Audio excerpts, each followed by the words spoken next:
Naghahanap tayo guys ngayon ng gagamba. Kasi dito sila madalas gumagawa ng bahay.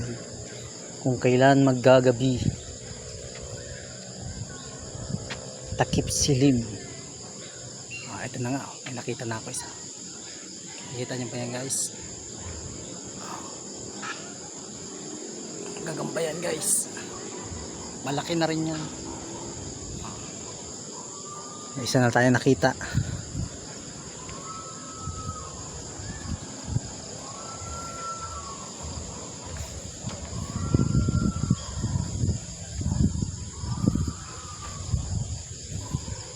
Yun, may nakita tayo. Medyo malaki na rin ito guys. Kita nyo yan guys. Malaki na yan.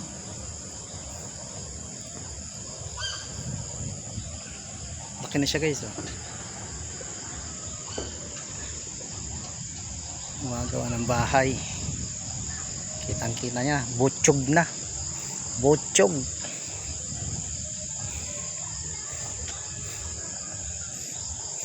Ito pa oh. Kitang kita niya yan guys.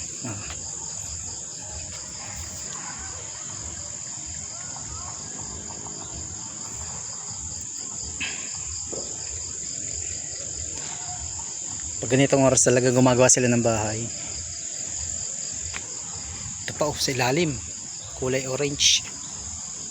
Kita niya yan guys. Yan siya guys.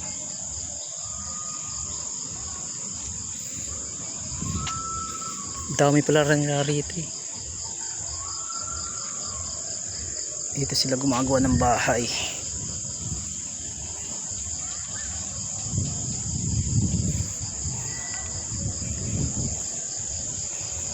Ano pa tayo rito? Oops, meron dito. Ayan guys oh. Kaso maliit pa. Maliit pa yan.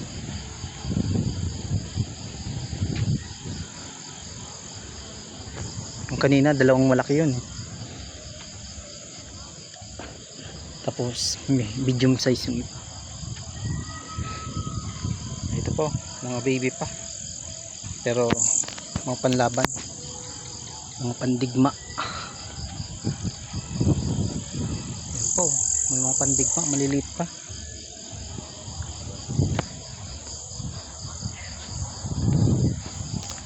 Let's go guys, hanap pa tayo.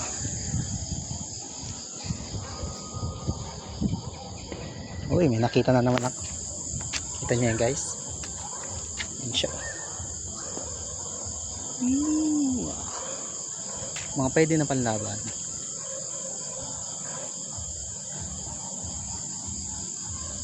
Kailan na tayo? Pero hindi ko kinukuha guys kasi nakakatulong yan para maibsan ang mga lamok. Bahagi sila ng ating ecosystem.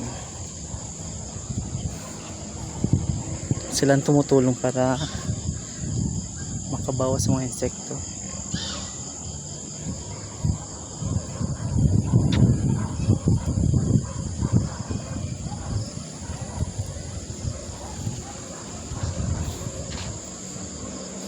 Yan pa guys oh. Kasi ito gumagawa ng mga bahay, mga panlaban. Ang gagambang bulik. Gagambang bulik.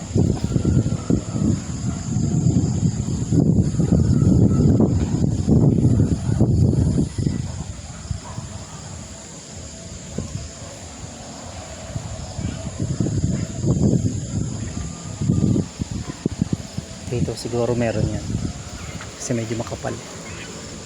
Makapal ang dahon. Siguro naman hindi maaalisan dito.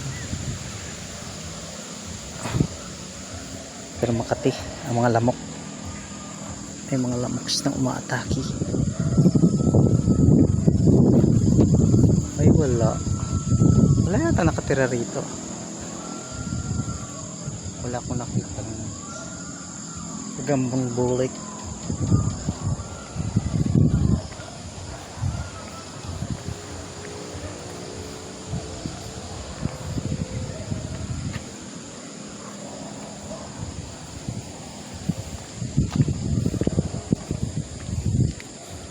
wala na rito.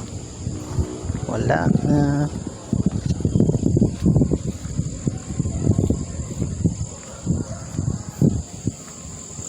Ating mga gagamba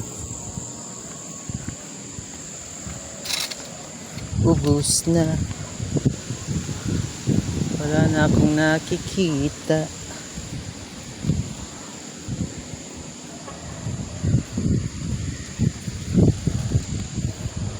So, paano yan guys? Yan sa muli, mga kagagamba hunter. Gagamba hunter, gagamba hunter. Bye bye.